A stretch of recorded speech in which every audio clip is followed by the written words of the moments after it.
A block is simply released from the top of an inclined plane. Top से release किया जा रहा है as shown in the figure the maximum compression in the spring. तो spring में maximum compression कितना होगा, मान लीजिए एक्स होता है compression when the block hits the spring, जब स्प्रिंग में ब्लॉक हिट करता है तब। तो हम इसमें एनर्जी कंजर्व कर देंगे। तो एनर्जी कंजर्व करने के लिए अभी इनिशियली इसके अंदर पोटेंशियल एनर्जी है सिर्फ, तो पोटेंशियल एनर्जी कितनी होगी, हाइट ये वाली हाइट लेंगे इसके ब्लॉक के, और एम जी फोर्स हो गया इनटू हाइट। हाइट कैसे निकालेंगे, 10 ये दे रखी है 10 साइन थीटा, 10 साइन थीटा कितना होगा 10 साइन 30। तो म्यू एम जी, म्यू की वैल्यू तो यहाँ म्यू नहीं है, म्यू जीरो है तो म्यू तो लगेगा नहीं, तो M G into H height. तो 5 इंटू 10 इंटू हाइट 10 साइन 30। तो 5 इंटू 10 इंटू 10 इंटू 1/2 5 25, यानी कि 250 पोटेंशियल एनर्जी हो गई जो कि अभी स्टोर है। अब ये जब ब्लॉक इधर आएगा तो यहाँ पे म्यू नहीं है, इस वैल्यू का म्यू दे रखा है 0.5 दे रखा है ये, तो यहाँ म्यू नहीं है तो यहाँ तो एनर्जी वेस्ट नहीं होगी, तो जो भी एनर्जी थी वो यहाँ तक जाएगी जब ब्लॉक आएगा तब।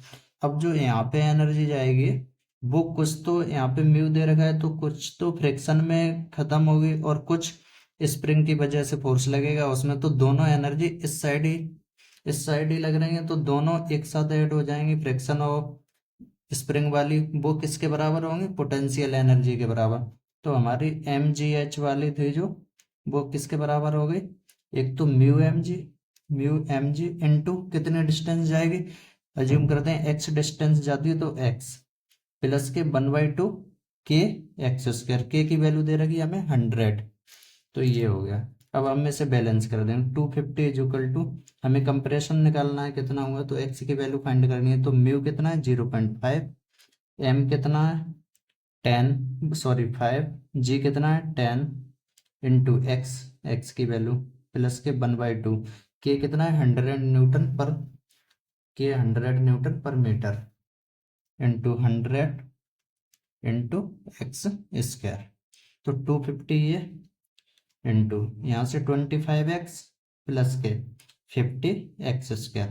तो यहाँ से 25 से ये गया, ये 2 टाइम, ये वाला 10 टाइम, तो हमारा क्या इक्वेशन बनी 2x² प्लस के x 10 उधर ले जाएंगे -10 इज इक्वल टू 0। अब इसके हम फैक्टर कर लेंगे, तो हम इसके फैक्टर करेंगे तो 2x² plus 5x minus 4x minus 10 is equal to 0।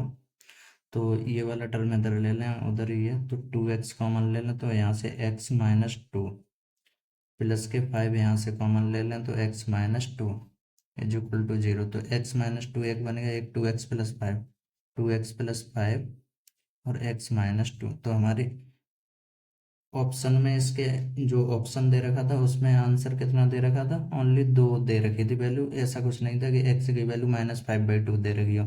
तो कंपेरिजन में x की वैल्यू -5/2 आ रही है और 2, तो x का आंसर कितना है हमारा 2।